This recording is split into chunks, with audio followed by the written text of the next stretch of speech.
आप जैसा सोचते हैं वैसे ही दुनिया आपके लिए बन जाती है। आप जो चाहते हैं वह चाहे दुनिया के किसी भी कोने में हो, वह आप तक अवश्य ही पहुंच जाएगा। केवल आपको सोचने की शक्ति पर विश्वास रखना होगा। और यह विश्वास कैसे आएगा, यही हम आज एक प्रसिद्ध भिक्षु की कहानी के माध्यम से जानेंगे। तो चलिए कहानी की शुरुआत करते हैं। दोस्तों, किसी ने पूछा था कि ध्यान की कोई सरल विधि बताइए जिससे हम सीधे ध्यान में उतर जाएं और हमें ज्यादा मेहनत भी ना करनी पड़े। लेकिन मेरा आप लोगों से एक सवाल है, आपको क्या लगता है इस दुनिया में कोई भी कार्य करने के लिए क्या हमें मेहनत करने की कोई आवश्यकता नहीं है? क्या बिना कुछ किए ही कोई भी कार्य पूरा किया जा सकता है? और आपको ऐसा क्यों लगता है कि ध्यान इतना मुश्किल कार्य है? क्या आप उसे कर ही नहीं पाते? और अगर आप सोचते हैं तो जरूर मुश्किल ही होगा। इसीलिए तो आप इसको करने के लिए, ध्यान में उतरने के लिए आसान विद्या ढूंढते रहते हैं, जिसमें आपको कुछ करना भी ना पड़े और सब कुछ स्वयं आराम से हो जाए। लेकिन ऐसा नहीं होता, कुछ तो आपको करना ही पड़ेगा। बिना कुछ करे तो कुछ नहीं होता।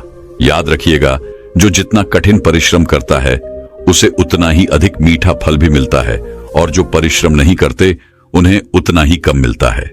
तो हम यहाँ ध्यान की बात कर रहे हैं। ध्यान को हम कैसे आसान बना सकते हैं? अगर वास्तविकता देखी जाए तो ध्यान बहुत आसान है, लेकिन ना जाने क्यों आप लोगों ने ये मान रखा है कि ध्यान करना बहुत मुश्किल है, बहुत कठिन है। और मेरी एक बात अवश्य याद रखिएगा, एक मनुष्य के भीतर जो मानने की एक शक्ति है, ये उसके पूरे जीवन को बदल कर रख सकती है। इसलिए जब भी हम कुछ मान लेते हैं तो सामने वाली चीज वैसे ही हमें दिखाई देने लगती है और घटनाएं भी उसी के अनुरूप घटने लगती हैं। इसे एक छोटी सी कहानी के माध्यम से समझते हैं। एक छोटा सा गांव था। उस गांव में एक व्यक्ति रहता था जो हमेशा खुश रहता था। उसके सामने चाहे कितनी भी बड़ी मुसीबत या कितनी भी बड़ी घटनाएं क्यों ना जाएं, वह उनका हंसकर सामना किया करता था। इसलिए वो हमेशा हर परिस्थिति में खुशियां ढूंढ ही लेता था, क्योंकि उसका यह मानना था कि जो कुछ भी उसे जीवन में मिल रहा है उसे देने वाला वह भगवान है, और उससे वह बहुत प्रेम करता था। इसीलिए हमेशा हर परिस्थिति में, सुख में, दुख में वह हमेशा अच्छा ढूंढ ही लिया करता था, जिस कारण वह हर परिस्थिति में खुश रहता था, हमेशा हंसता रहता था। लेकिन उसी के पड़ोस में एक और व्यक्ति रहता था, और उसका वह पड़ोसी बहुत धनवान था। उसके पास बेशुमार दौलत थी, जबकि वह व्यक्ति बहुत गरीब था। वह धनवान पड़ोसी जब भी उस गरीब व्यक्ति को देखता तो उसे अच्छा नहीं लगता था, क्योंकि वो हमेशा खुश रहता था, हमेशा हंसता रहता था, आनंदित रहता था। ये देखकर प्रधान पड़ोसी उससे बहुत जलता था। उससे उसकी खुशी बर्दाश्त नहीं होती थी। वह तो बस उसे उदास देखना चाहता था। वह चाहता था कि वह रोए, गिड़गिड़ाए, परेशान रहे, चिंतित रहे, जिससे उसके मन को शांति मिले और उसे इस तरह से देखकर वह बहुत प्रसन्न हो सके। वह यह चाहता था कि उसका वह गरीब पड़ोसी ये मान ले कि सारी खुशियां धन से ही मिलती हैं। इसलिए एक दिन पड़ोसी उस गरीब आदमी के पास पहुंचा और उसे कहने लगा, मित्र, इस रास्ते में एक औरत रहती है जो रोज सुबह टोकरी लेकर निकलती है। जब भी औरत मेरे सामने आती है तो मेरा पूरा दिन बेकार हो जाता है, मेरा पूरा दिन बर्बाद हो जाता है। वह बहुत मनहूस है, इसलिए जब भी वह तुम्हारे सामने आए तो अपनी नजर चुरा लेना, अन्यथा तुम्हारा दिन भी पूरी तरह से बर्बाद हो जाएगा और तुम दिन भर परेशान रहोगे, चिंतित रहोगे। तुम्हारे साथ कुछ न कुछ अनहोनी घटती ही रहेगी। इतना कहकर वह धनवान पड़ोसी वहां से चला गया। लेकिन उस गरीब व्यक्ति ने उस धनवान व्यक्ति की बातों पर बिल्कुल ध्यान नहीं दिया। अगले दिन वह धनवान व्यक्ति एक बार फिर उस गरीब व्यक्ति के पास आया और एक बार फिर से उसने उस औरत के बारे में वही सारी बातें कही। ऐसा ही करीबन उसने एक सप्ताह तक किया।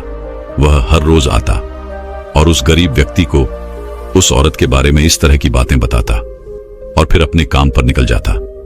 एक दिन वो गरीब व्यक्ति खुशी खुशी कहीं जा रहा था। तभी रास्ते में उसे वो टोकरी वाली औरत नजर आ गई, और ठीक उसी समय पर उसे उस समय बात भी याद आ गई कि यह औरत मनहूस है। जो भी इसका चेहरा देख लेता है उसका पूरा दिन बर्बाद हो जाता है। उसके साथ कुछ ना कुछ अनहोनी घटती ही रहती है। वह यह सोचता हुआ आगे जा ही रहा था कि तभी अचानक उसके पैरों में एक कांटा चुभ गया। अब ऐसा नहीं है कि उसे पहली बार कांटा चुभा था। जब भी उसे कांटा चुभता तो ईश्वर का धन्यवाद करके आगे की ओर बढ़ जाता था। वह हमेशा यही कहता था कि हे ईश्वर, आपका बहुत बहुत धन्यवाद, आपने मुझे बचा लिया, अन्यथा इससे कुछ बड़ा हो सकता था। लेकिन आज जब उसके पैरों में कांटा चुभा तो उसने सोचा शायद वह धनवान व्यक्ति सही कहता है। यह औरत मनहूस है, जो भी इसका मुंह देख लेता है उसका पूरा दिन बर्बाद हो जाता है। उसके साथ कुछ ना कुछ अनहोनी घटने लग जाती है। अब से जब भी वह गरीब व्यक्ति कहीं जा रहा होता है तब तक वह टोकरी वाली औरत उसके सामने आ जाया करती। हालांकि वह उसके सामने पहले भी आया करती होगी, लेकिन तब उसका ध्यान उस पर नहीं जाता था। लेकिन अब उसका पूरा ध्यान केवल उसी पर था। जब भी वो उसके सामने आती तो उसे वो दुख के पल याद आने लगते, जब उसका मुख देखने के कारण उसे कुछ दुख मिला हो। और इसी तरह वो उन दुखों के छड़ों को इकट्ठा करता चला गया और उन दुखों के लिए वह हमेशा उस औरत को जिम्मेदार मानने लगा, उसे कोसने लगा।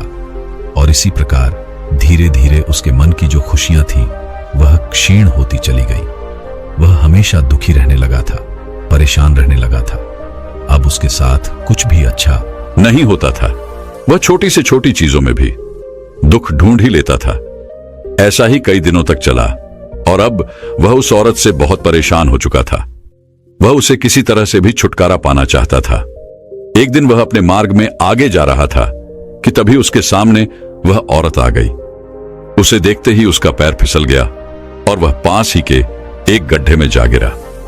जैसे तैसे उसने खुद को वहां से निकाला और वो वापस अपने घर पहुंचा और मन ही मन वो उस औरत से छुटकारा पाने के लिए तरह तरह के तरीके ढूंढ रहा था। उसे उस औरत पर बहुत गुस्सा आ रहा था और तभी उसके मन में ख्याल आया कि क्यों ना मैं इस औरत को हमेशा हमेशा के लिए खत्म कर दूं। ना तो यह औरत रहेगी और ना मेरे साथ यह अनहोनियां होंगी, ना मुझे इस तरह से परेशान रहना होगा। देखते ही देखते रात्रि का समय हो चुका था। इन्हीं विचारों के साथ वह उस रात उसे हमेशा हमेशा के लिए खत्म करने के लिए निकल पड़ा। वह तेजी से आगे बढ़ रहा था कि तभी वह अचानक एक व्यक्ति से टकरा गया। वह व्यक्ति और कोई नहीं बल्कि उसका गुरु था। वह गुरु अपने उस शिष्य को देखकर यह समझ चुके थे कि यह बहुत परेशान है और किसी न किसी चिंता में है। तभी वह अपने शिष्य से कहते हैं, इतनी रात को कहां जा रहे हो? इस पर उनका शिष्य कहता है, हे गुरुवर, मैं उस टोकरी वाली औरत से बहुत परेशान हो चुका हूं और अब तो मैं उसे रास्ते से हटाकर ही दम लूंगा। उसने मेरा पूरा जीवन बर्बाद कर दिया है। हर रोज मेरे साथ कुछ ना कुछ अनहोनी होती रहती है। अब मैं उसे नहीं छोड़ूंगा। उसे तो मैं उसकी अंजाम तक पहुंचाकर ही दम लूंगा। तभी उन गुरुवर ने उस व्यक्ति के हाथों में हथियार देखा और उसे कहने लगे, अच्छा तो तुम उसकी हत्या करने जा रहे हो?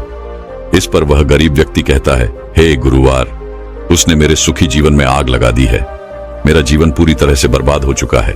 हर रोज मेरे साथ कुछ ना कुछ अनहोनी घट जाती है। मैं हर रोज केवल यही प्रयास करता हूं कि वो मुझे मार्ग में न मिले, लेकिन वो हर रोज मेरी मार्ग के बीच में आ ही जाती है। उसके कारण मेरा पूरा जीवन नर्क बन चुका है। इसी कारण मैं बहुत परेशान हो चुका हूं। इसीलिए मैंने ये तय किया है कि अब मैं उसे नहीं छोड़ूंगा। मैं तो उसे अपने मार्ग से हटाकर ही दम लूंगा। इस पर वह गुरु मुस्कुराने लगे और उस व्यक्ति से कहते हैं, इसके लिए तुम्हें उसकी हत्या करने की कोई आवश्यकता नहीं है। मैं तुम्हें एक मार्ग दिखाता हूं, तुम उस पर चलो, तुम्हारा सब कुछ फिर से अच्छा होने लगेगा। इस पर वह व्यक्ति कहता है, हे गुरु, बताइए वह कौन सा मार्ग है? मुझे क्या करना होगा? तभी वह गुरुवर कहते हैं, इसी मार्ग पर एक और औरत रहती है और मैंने उसके बारे में बहुत कुछ सुना है। मैंने यह भी सुना है कि जो कोई भी उसकी शक्ल देख लेता है उसका पूरा दिन बहुत अच्छा बीतता है, उसके साथ सब कुछ अच्छा होता है। वह बहुत भाग्यशाली है। जो भी उसके दर्शन कर लेता है उसके जीवन में आने वाले दुख आधे हो जाते हैं। इसलिए जब भी तुम इस मार्ग से निकला करो तो उस औरत के दर्शन अवश्य किया करो। तुम्हारे जीवन के सारे दुख देखते ही देखते खत्म हो जाएंगे। इतना कहकर वह गुरु अपने मार्ग में आगे की ओर बढ़ चले। उस व्यक्ति को अपने गुरु की बात पर पूरा यकीन था, इसलिए वो वापस अपने घर की ओर लौट गया। अब से जब भी वह किसी कार्य के लिए उस मार्ग से होकर गुजरता था तो वह उस औरत के दर्शन अवश्य करता था। और उसने अब यह भी मान लिया था कि उस औरत के दर्शन के कारण ही उसके जीवन में जो भयंकर दुख आने वाले थे वह कम होने लगे हैं और वह पहले से अच्छा महसूस करने लगा था। वह पहले से खुश महसूस करने लगा था, क्योंकि वह हर रोज उस औरत को देखकर वहां से निकल जाता और उसके साथ सब कुछ अच्छा हो जाता। उसे इस बात का विश्वास हो चुका था कि अब उसके साथ कुछ भी गलत नहीं होगा, उसके साथ सब कुछ अब अच्छा ही होगा। यदि उसके साथ कुछ भी गलत होता था तो वो यही सोचता था कि शायद मेरा इससे भी बड़ा अहित होने वाला था, लेकिन उस औरत के दर्शन के कारण मैं बच गया। हालांकि इसके बारे में उस औरत को कुछ नहीं पता था कि उसके दर्शन के कारण कौन सुख पा रहा है और कौन दुख पा रहा है। तो दोस्तों, हम यहां पर बात कर रहे थे मान लेने की। ध्यान में मान लेना एक बहुत बड़ी भूमिका निभाता है। अगर आप ये मान लेते हैं कि ध्यान कठिन है और इसे आप कभी नहीं कर सकते, तो आप यकीन मानिए आप इसे कभी नहीं कर पाएंगे, क्योंकि आपका विश्वास यही कहता है। आपने जो मान रखा है, आपने जो विश्वास रखा है, वह यही कहता है। और तो और कुछ लोग ऐसा भी कहते हैं कि ध्यान करने से लोग पागल हो जाते हैं। यदि आप ऐसा मानते हैं तो आपके साथ भी ऐसा ही होगा। लेकिन जरा यह सोचिए, क्या नकारात्मक विचारों से सकारात्मक चीजों को उत्पन्न किया जा सकता है? क्या नकारात्मक विचारों से सकारात्मक विचारों का निर्माण किया जा सकता है? नहीं। यदि आपको सकारात्मक होना है तो आपको सकारात्मक सोचना होगा, सकारात्मक चीजें माननी होंगी, सकारात्मक चीजों पर विश्वास करना होगा और सकारात्मक विचार ही उत्पन्न करने होंगे। इसलिए जो आप मान लेते हैं आपके साथ भी वैसा ही होता है। तो अब बात आती है कि ध्यान कैसे किया जाए। शुरुआत में तो हम केवल ध्यान करने की कोशिशें कर सकते हैं, लेकिन एक बात आपने यह भी ध्यान दी होगी, आप पूरे दिन में बहुत सारा समय यूं ही व्यर्थ गवा देते हैं। लेकिन यदि कोई आपसे यह कहे कि केवल 5 मिनट दिन में, केवल 5 मिनट आप अपने ध्यान को दीजिए, तो आप यह नहीं कर पाएंगे। हालांकि आप अपना अधिकांश समय यूं ही व्यर्थ गवा देते हैं, लेकिन वो 5 मिनट आप ध्यान करने में नहीं दे सकते। आपसे कोई कहे कि 5 मिनट बैठकर शांति से केवल अपनी सांसों पर ध्यान दीजिए, तो यह आप नहीं कर पाएंगे। हो सकता है कि आप में से अधिकांश लोग इसे 1 दिन करें, 2 दिन करें, 3 दिन करें, 4 दिन करें, और फिर किसी की बात सुनकर अगर आपको और भी ज्यादा प्रेरणा मिल जाए तो हो सकता है क्या आप उसे 15 से 20 दिन या फिर महीना भर कर सकते हैं। लेकिन फिर आप इसे ऊपरी मन से करने लग जाएंगे और एक ना एक दिन आप इसे छोड़ देंगे। लेकिन आपने यह नहीं सोचा कि जहां पर आप अपना समय यूं ही वेस्ट कर देते हैं, वहां पर केवल दिन में 5 मिनट निकालना क्या इतना मुश्किल है? जरा सोचिए, क्या इससे सरल और इससे आसान कुछ हो सकता है? हाँ, शुरुआत में हम ध्यान का अभ्यास जरूर करेंगे, शुरुआत में हम ध्यान करने का प्रयास जरूर करेंगे, लेकिन ध्यान नहीं लग पाएगा। इससे आप परेशान होने लगेंगे, चिंतित होने लगेंगे और तरह तरह की अलग मार्गों को ढूंढने लग जाएंगे, जो इससे भी सीधा हो, सरल हो, आसान हो, जिसमें आपको कुछ करना भी ना पड़े और आप आसानी से ध्यान में उतर जाएं। और कुछ लोग जो धैर्य बनाकर रखेंगे और ध्यान की कोशिश अर्थात ध्यान का अभ्यास निरंतर करते रहेंगे, वह एक ना एक दिन ध्यान में जरूर और उतरते जाएंगे और देखते ही देखते यह ध्यान संपूर्ण हो जाएगा।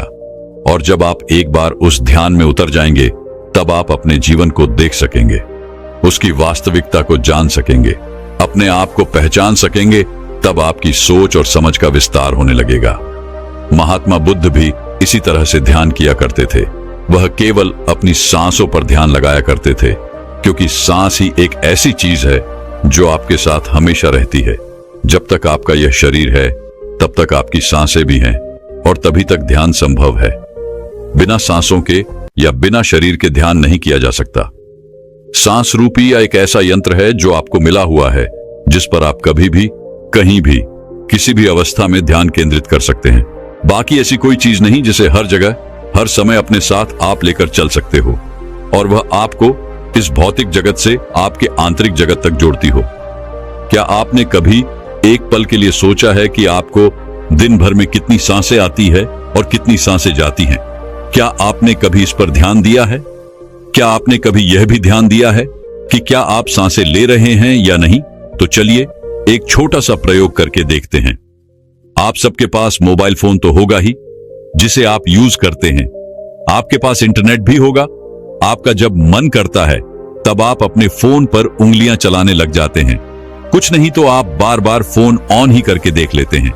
कुछ मिल जाए कुछ मजेदार ढूंढने लगते हैं, क्योंकि फोन आपकी एक आदत सी बन चुकी है और आप उसके बिना एक सेकंड भी रह नहीं पाते। तो अब आपके मन में यह प्रश्न उठ रहा होगा कि आखिर आपको करना क्या है। तो आपको बस एक छोटा सा काम करना है। आपको अपने इस फोन को कुछ देर के लिए अपने आप से दूर रखना है और अपने आप पर ध्यान केंद्रित करना है कि आप कितनी देर तक फोन को बिना इस्तेमाल किए रह सकते हैं। जब आप ध्यान देंगे तब आपको यह एहसास होगा कि आपके भीतर से कोई ऐसा है जो आपसे यह कह रहा होगा, जो आपसे जोर जबरदस्ती करेगा कि उस फोन को उठा लो, उस फोन को ऑन करो और देखो कि क्या हो रहा है, क्या चल रहा है, कुछ नया तो नहीं आया, कुछ मजेदार आया होगा। अब आपके मन में यह प्रश्न उठ रहा होगा, क्या आखिर ये जोर जबरदस्ती हमसे करेगा कौन? तो ये कोई नहीं है, ये तो केवल आपकी एक आदत है।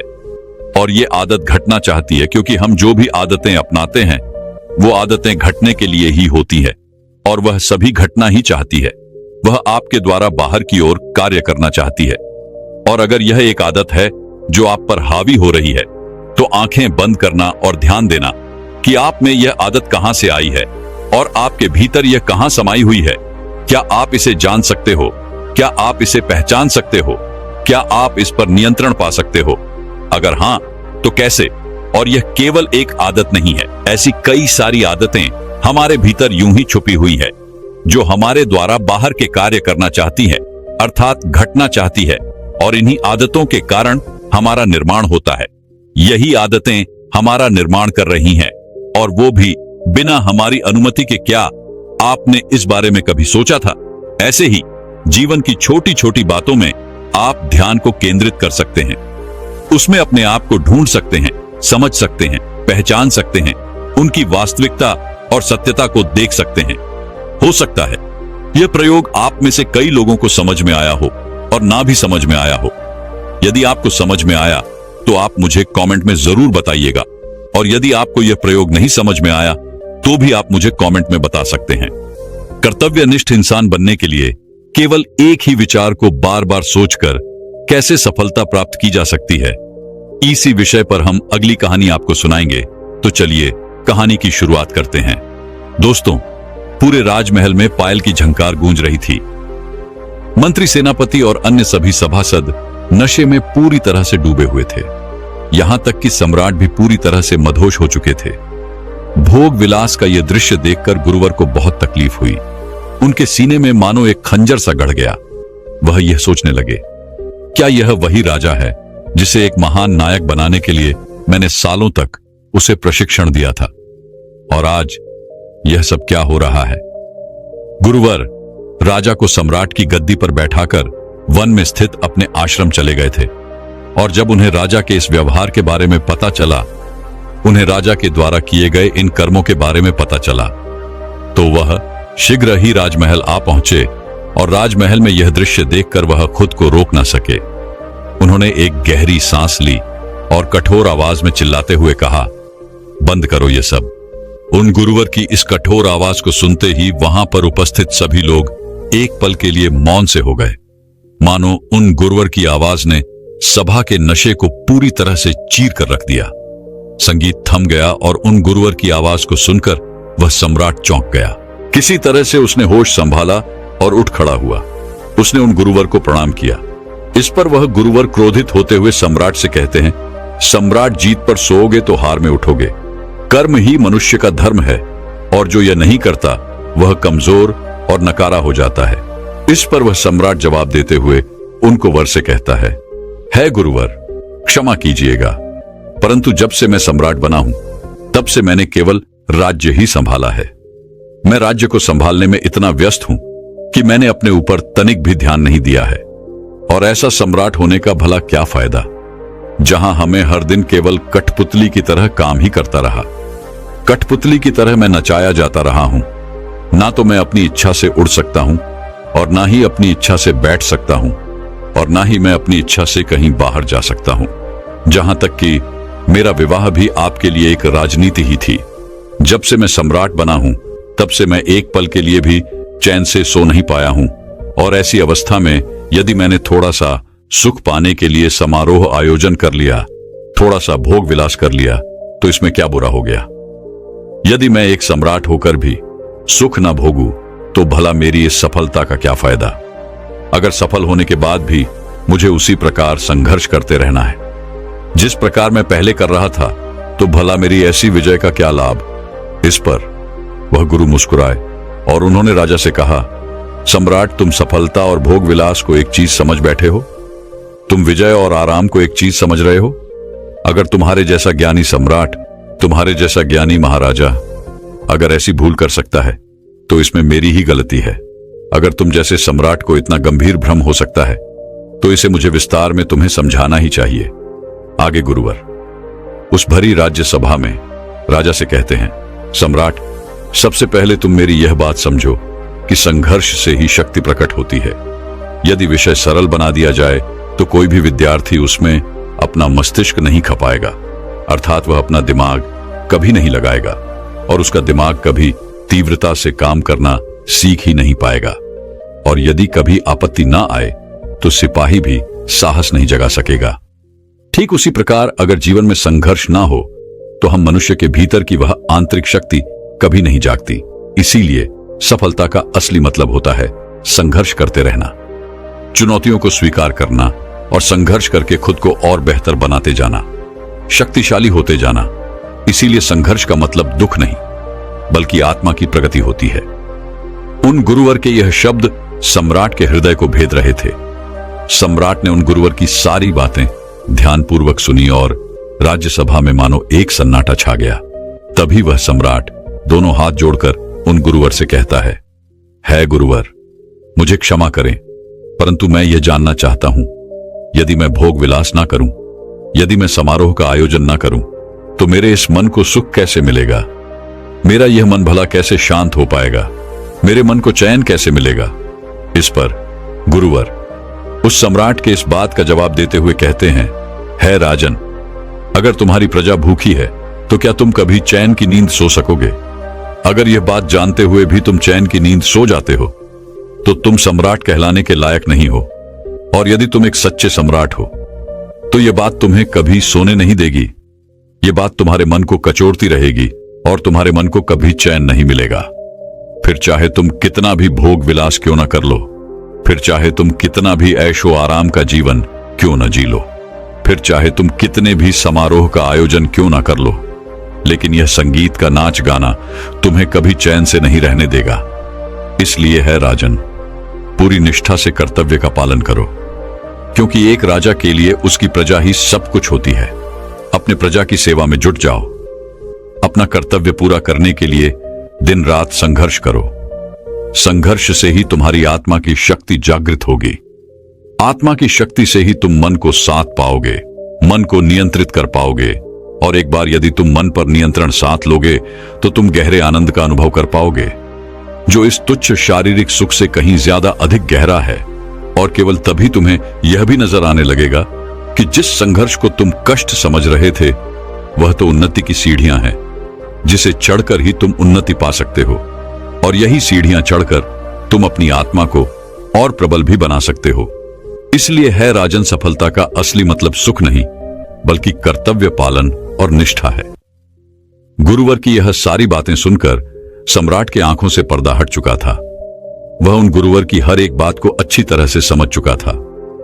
सम्राट पहले से ही बहुत ज्ञानी था, बस वह रास्ता भटक चुका था। उसके बाद से सम्राट ने अपना पूरा जीवन केवल अपनी प्रजा की देखरेख में लगा दिया। उसने पूरी निष्ठा से राज्य प्रशासन किया और देखते ही देखते उसकी प्रजा भी उससे अत्यधिक पसंद करने लग गई थी। लेकिन सम्राट के जीवन काल में एक ऐसा समय भी आया जब पूरे राज्य में भीषण अकाल पड़ा था, और इसी अकाल के दौरान सम्राट ने अंतिम 40 दिनों में अन्न का एक दाना भी नहीं खाया था, क्योंकि राजा की प्रजा के पास अन्न नहीं था। ऐसे में राजा भला भोजन कैसे ग्रहण कर सकता है। और 40 दिनों की लगातार अथक प्रयासों के बाद, मुश्किलों और संघर्षों के बाद सम्राट ने प्राण त्याग दिए। दोस्तों, यह कहानी बहुत छोटी सी है लेकिन हमें बहुत कुछ सिखाती है। आपने देखा होगा कि आजकल हम तरह तरह की संगीत सुनते हैं, मूवीज देखते हैं, तो हमें लगता है कि सफलता का असली अर्थ यही है, पैसा कमाओ और फिर जिंदगी में आराम करो, महंगी महंगी गाड़ियों में बैठो, महंगी कपड़े पहनो। लेकिन आप ये नहीं समझ पा रहे कि इससे आपको कितना नुकसान हो रहा है, क्योंकि यदि आप सफलता को आराम मान बैठे हो तो आपको कभी मेहनत करने का मन ही नहीं होगा, क्योंकि सफलता तो केवल नाम के लिए है, किंतु आप अपने मन के भीतर से तो केवल आराम ही आराम चाहते हैं। और देखते ही देखते हमारा अंतर्मन इस आराम के लक्ष्य को अपना भी लेता है। और यही कारण है कि हम में से अधिकांश से लोगों का काम में मन नहीं लग पाता, क्योंकि हम भीतर ही मन से आराम चाहते हैं, उस काम से छुटकारा चाहते हैं। और ऐसी अवस्था में यदि आपने सफलता पा भी ली तो उस सफलता में भला क्या अंतर आ जाएगा। इंसान की यात्रा मूलाधार से चेतना या शरीर से प्रकाश की है। इसलिए कभी संघर्ष से भागे मत, क्योंकि आत्मा को ऊपर उठाने के लिए, उसे मजबूत बनाने के लिए लगातार संघर्ष करते रहना चाहिए, ताकि आप अपने भीतर बैठे हुए उस डर, उस कमजोरी से लड़ सके, उसे हरा सके और उसे अपने भीतर से निकाल सके। इसलिए मुसीबतों से डरिए मत, बल्कि उनका सामना कीजिए, उनसे संघर्ष कीजिए और खुद को मजबूत बनाइए, खुद को और ऊपर उठाइए। और इसके लिए आपको किसी युद्ध में जाने की कोई आवश्यकता नहीं है। बस अपने कर्तव्य काल का निष्ठा और ईमानदारी के साथ पालन करो। लेकिन अब आपके मन में यह सवाल उठ रहा होगा, हम क्या कर सकते हैं, हमारा तो मन ही नहीं लगता। तो इसका बड़ा ही सीधा सा जवाब है। इसके लिए आपको सबसे पहले एक लक्ष्य निर्धारित करना होगा। मान लीजिए कि आप 3 साल में क्या पाना चाहते हैं, उसे एक पेपर पर लिख दीजिए। अगले 3 साल में आपका लक्ष्य क्या है, यह आपको पहले जानना होगा। और फिर उस लक्ष्य को पाने से आपके जीवन पर क्या प्रभाव पड़ेगा, आपके परिवार पर क्या प्रभाव पड़ेगा। जो भी 3 साल का आपका लक्ष्य बनेगा, इस समय केवल वही आपका उद्देश्य है। और जब आप इस उद्देश्य का अर्थात इस लक्ष्य का पीछा करते हो, पूरा मन लगाकर काम को पूरा करने की कोशिश भी करते हो, लेकिन उसी दौरान हमारे मन में तरह तरह के विचार भी उत्पन्न होने लगते हैं। बार बार कहीं ना कहीं हमारे मन के भीतर एक भ्रम सा बना रहता है, जो आपको बार बार आलस्य और तामसिकता की ओर ले जाता है, जिस कारण बार बार हमारे मन में एक डर उठता है, एक संदेह उठता है और हम खुद पर शंका करने लगते हैं। लेकिन आपको इन पर ध्यान नहीं देना चाहिए, बल्कि आपको इन्हें छोड़कर अपने कर्म पर ध्यान देना चाहिए। आपको उच्च कर्म करने की कोशिश करनी चाहिए। वास्तविकता में यही संघर्ष है जो आपको खुद से ही करना पड़ता है। इस बात को कुछ ऐसे समझने की कोशिश कीजिए। मान लीजिए आपके भीतर 2 प्रकार के मस्तिष्क हैं, एक उच्चतम और दूसरा न्यूनतम, और दोनों ही आप पर नियंत्रण पाना चाहते हैं। उन दोनों के बीच में लगातार एक खींचातानी चलती रहती है, जिसके बारे में हमें पता नहीं होता। लेकिन जब हम जागरूक होते हैं, हम यह अच्छी तरह समझ पाते हैं और हम उन दोनों पर नियंत्रण साधने में सफलता भी प्राप्त कर लेते हैं। और इसे ही संघर्ष कहा जाता है, क्योंकि यह लड़ाई हमें भीतर की ओर लड़नी है। हमारा दुश्मन यहां पर और कोई नहीं बल्कि हम खुद ही हैं, और यहां पर हमारा मित्र भी कोई और नहीं बल्कि हम खुद ही हैं। यदि आप भी अपने जीवन में तरक्की पाना चाहते हैं, तो तरक्की पाने के लिए इस नियम को समझने की आवश्यकता है कि बड़ी जिम्मेदारियां केवल उस व्यक्ति को ही मिलती है जो अपना किरदार अच्छी तरह से निभाता है। अर्थात यदि आप अच्छे से अपना कार्य कर रहे हैं, तो अवश्य ही आपको और भी अच्छे काम मिलेंगे, आपको उन्नति मिलेगी। किंतु यदि आप अपने काम में आनाकानी कर रहे हैं, आप अपने काम को टाल रहे हैं, तो ऐसे में भला आपको कोई भी कार्य क्यों सौंपेगा। यह दुनिया संघर्ष पर ही टिकी हुई है और यह दुनिया का एक अडिग नियम है। इसलिए सफलता का असली मतलब संघर्ष खत्म हो जाना नहीं है, बल्कि संघर्ष का सामना करते हुए समझदारी से निडर होकर और शक्तिशाली बनते जाना है। जीतना ही सफलता है। इसलिए अपनी काबिलियत पर ध्यान दीजिए और अपने काम को पूरी निष्ठा और कर्तव्य के साथ पूरा कीजिए। लेकिन अब यहां पर अधिकांशतः लोग यह सवाल करेंगे कि मेरे जीवन में तरह तरह की तकलीफें, मेरे पास अच्छे साधन नहीं हैं, या फिर मेरे जीवन में बहुत सारी कठिनाइयां हैं। यदि आप इस तरह से सोचेंगे तो आप कभी भी संघर्ष की यह लड़ाई जीत नहीं पाएंगे, बल्कि आपको इस तरह से सोचना चाहिए कि मैं यह कार्य करने के लिए पूरी तरह से सक्षम हूं, मैं इस संघर्ष को संभालने के लिए पूरी तरह से काबिल हूं। जैसे ही आप अपने आप से यह कहेंगी, वैसे ही आपके मन में से एक जवाब आएगा, नहीं अभी आप काबिल नहीं हैं। और ठीक उसी वक्त आपको खुद से एक बार फिर यह पूछना है, क्या कोई इससे भी छोटी परेशानी है जिसे मैं संभालने के काबिल हूं? और उस वक्त आपके भीतर से जवाब आएगा, हाँ, मैं इस समस्या का समाधान कर सकता हूं। और जैसे ही आपके भीतर से यह जवाब आए, आप उस समस्या के समाधान में पूरी तरह से जुट जाइए। जैसे हम में से अधिकांश लोग अपनी नौकरी के लिए जगह जगह घूमते फिरते हैं। किसी को अपना घर छोड़कर कहीं और जाकर नौकरी करनी पड़ती है, तो किसी को अपना घर परिवार ले जाकर कहीं और पर रहना पड़ता है। ऐसी अवस्था में आप अपने आप से पूछ सकते हैं, मैं क्या नियंत्रित कर सकता हूं? आपके भीतर से जवाब आएगा, मैं खाना पीना, समय पर उठता, समय पर सोना, नियमित एक्सरसाइज, ध्यान करना, ये सारी चीजें मैं आसानी से नियंत्रित कर सकता हूं। हाँ, आपको लग रहा होगा कि ये बहुत सी छोटी सी चीजें, लेकिन शुरुआत आपको छोटी चीजों से ही करना होगा। आप इनमें महारत हासिल करने की कोशिश करिए। जैसे ही आप अपने आप से ही सवाल करेंगे कि मैं आज से इन चीजों पर नियंत्रण साधने वाला हूं, वैसे ही आपका मन आपसे कहने लगेगा, इन बातों में भला क्या रखा है, इससे अच्छा है देर तक जागो, रात में मूवीज वगैरह देखो और भविष्य की चिंता छोड़ दो। और यहां पर अधिकांश लोग ऐसा ही करते हैं, जबकि आपको यह नहीं करना, बल्कि आपको बिना विचलित हुए अपने मन पर नियंत्रण करते हुए आपने कार्य में जुट जाना है। और यही संघर्ष है। लेकिन अब आप लोगों के मन में यह प्रश्न उठ रहा होगा कि आखिर संघर्ष कैसे करते हैं? तो इसका बड़ा ही सीधा सा जवाब है, सीधा उसका सामना करो। केवल आपके मन के भीतर बैठा हुआ है वह डर, वह अविश्वासी आपको आलस के जाल में फंसाए हुए हैं। किंतु जब आप चुनौतियों का सामना करने के लिए दृढ़ निश्चय करते हो, जब कर्तव्य और निश्चय से पूरा करने का प्रण लेते हो, ठीक उसी समय उस समस्या का सामना करने के लिए आपके भीतर साहस और शक्ति अपने आप ही विकसित होने लगती है। लेकिन इसका मतलब यह नहीं कि यदि आप एक चुनौती जीत गए तो आप आराम से बैठ जाइए, बल्कि आपको आगे बढ़ते रहना है, खुद को और बेहतर बनाते रहना है।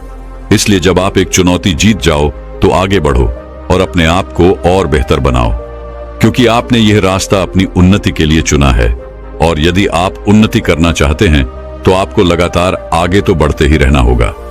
इसी प्रकार सीढ़ी दर सीढ़ी मन को जीता जा सकता है, मन पर नियंत्रण साधा जा सकता है।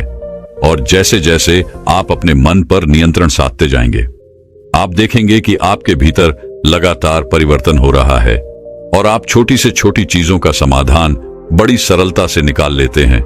और वहीं पर आप बड़ी से बड़ी समस्याओं का सामना करने से कभी पीछे नहीं हटते। और ये सब आपके संघर्ष के कारण ही हो सकता है। यदि आप खुद से संघर्ष ना करें, खुद से ना लड़े, तो आप उन उन्नतियों को हासिल नहीं कर सकते। जैसे आपको याद होगा, जब हम छोटे बच्चे थे और हमारे सामने कोई भी गणित का एक सवाल आता था तो हम उसे देखकर विचलित हो जाते थे, हम डर जाते थे। पता नहीं ये हम सॉल्व कर पाएंगे या नहीं, पता नहीं हम इसका समाधान निकाल पाएंगे या नहीं।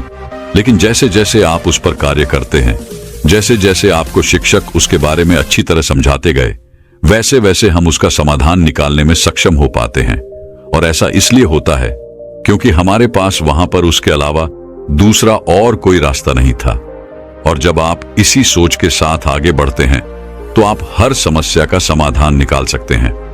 लेकिन आजकल के समय में हमारे पास एक के अलावा और भी कई सारे विकल्प होते हैं और इसी कारण हम अपने लक्ष्य तक कभी पहुंच नहीं पाते। क्योंकि जैसे ही हम अलग अलग विकल्प चुनते हैं, हमारा मन तुरंत हमसे ये कहता है, अरे ये नहीं हुआ तो क्या हुआ, हम वो वाला कर लेंगे, यदि वो ना हुआ तो हम वो वाला कर लेंगे। लेकिन इसी के चक्कर में आप पूरी तरह से फंस कर रह जाते हैं। ना तो आप अपना पहला लक्ष्य पूरा कर पाते हैं और ना ही दूसरा और ना ही तीसरा, और यह कड़ी इसी प्रकार चलती रहती है। और हम जीवन के इस संघर्ष में पूरी तरह से फंस कर रह जाते हैं, क्योंकि तब हमें ऐसा प्रतीत होने लगता है कि हमारे अंदर वह शक्ति नहीं, हमारे अंदर वह साहस ही नहीं है कि हम किसी भी लक्ष्य को प्राप्त कर सके। किंतु यदि आप अपने जीवन में केवल एक लक्ष्य रखते हैं और एक ही विकल्प रखते हैं कि मुझे इस लक्ष्य को किसी भी हालत में हासिल करना है, तो आप खुद ब खुद उस लक्ष्य को हासिल करने के लिए तैयार हो जाएंगे। आपके भीतर वो शक्ति, वो साहस उत्पन्न होने लगेगा और आप देखते ही देखते उस लक्ष्य की ओर तेजी से आगे बढ़ने लगेंगे। और एक समय ऐसा भी आएगा जब आप उस लक्ष्य को बड़ी सरलता और आसानी से हासिल भी कर लेंगे। लेकिन जब पीछे मुड़कर आप अपनी उस यात्रा को देखेंगे, तब आपको एहसास होगा कि ऐसा कैसे हो सकता है। मुझे तो कभी लगा ही नहीं था कि मैं इतनी कठिन यात्रा कर सकता हूं, लेकिन वास्तविकता यही है कि आप कुछ भी कर सकते हैं। जो आप चाहते हैं वह आप कर सकते हैं, जो आप चाहते हैं वह आप पा सकते हैं। दोस्तों, मैं उम्मीद करता हूं कि यह कहानी सुनने से आपके जीवन में अच्छे बदलाव आए होंगे। आपको इस वीडियो से क्या सीखने मिला ये कमेंट करके जरूर बताइए और अपने परिवार, दोस्तों या आपके करीबी इंसान के साथ ये कहानी शेयर करके उन्हें भी इस ज्ञान से परिचित करवाए। बाकी अगर आपको ये वीडियो दिल से अच्छी लगी हो तभी इस वीडियो को लाइक कर देना, और आपने अब तक इस चैनल को सब्सक्राइब न किया हो तो चैनल को सब्सक्राइब भी जरूर कर देना। आपका हर दिन शुभ हो और खुशियों से आपका जीवन भरा रहे। धन्यवाद। नमो बुद्धाय।